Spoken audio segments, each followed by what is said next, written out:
భారతదేశ చరిత్రలో 31,000 కోట్ల రుణమాఫీ చేసిన ఘనత రేవంత్ రెడ్డి ప్రభుత్వానికి దక్కుతుందని తెలంగాణలో కాంగ్రెస్ ప్రభుత్వం చారిత్రకమైన నిర్ణయం తీసుకుందని రాష్ట్ర పీసీసీ అధికార ప్రతినిధి బండారు శ్రీకాంతరావు అన్నారు. సిద్దిపేట జిల్లా గజ్వేల్ పట్టణంలోని అంబేద్కర్ విగ్రహానికి పూలమాల వేసి రేవంత్ రెడ్డి చిత్రపటానికి పాలాభిషేకం చేశారు. అనంతరం కాంగ్రెస్ శ్రేణులు సంబరాలు చేసుకున్నాయి. గతంలో సోనియా గాంధీ ఇచ్చిన మాటకు కట్టుబడి తెలంగాణను ఎలా ఇచ్చిందో అదే విధంగా రాహుల్ గాంధీ వరంగల్ బహిరంగ సభలో డిక్లరేషన్ చేసిన రైతు రుణమాఫీ హామీని నెరవేర్చిన ఘనత కాంగ్రెస్ ప్రభుత్వానికి దక్కుతుందన్నారు. రేవంత్ రెడ్డి ప్రభుత్వం రాబోయే నెల రోజుల్లో రైతులకు పూర్తి 2 లక్షల రుణమాఫీ చేస్తుందని ధీమా వ్యక్తం చేశారు. దేశానికి రోల్ మోడల్ గా తెలంగాణ నిలుస్తుందని బండారు శ్రీకాంతరావు అన్నారు.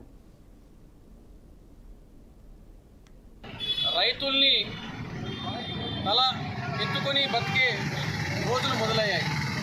ఏదైతే సంకల్పం మా ప్రియమత నేత, మా ఇష్టమైన నేత రేవంత్ రెడ్డి గారు సంకల్పించుకున్నారో, పార్లమెంట్ ఎన్నికల్లో ఇచ్చినటువంటి హామీ ప్రతి రైతుకి 2 లక్షల రూపాయల రుణమాఫీ, అది ఈ రోజు నుంచి ఆరంభమైంది.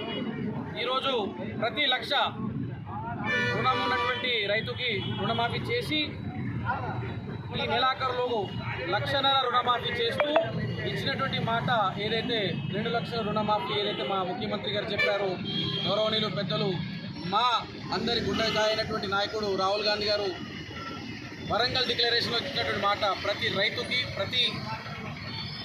ఇచ్చేటువంటి 2 లక్షల రుణం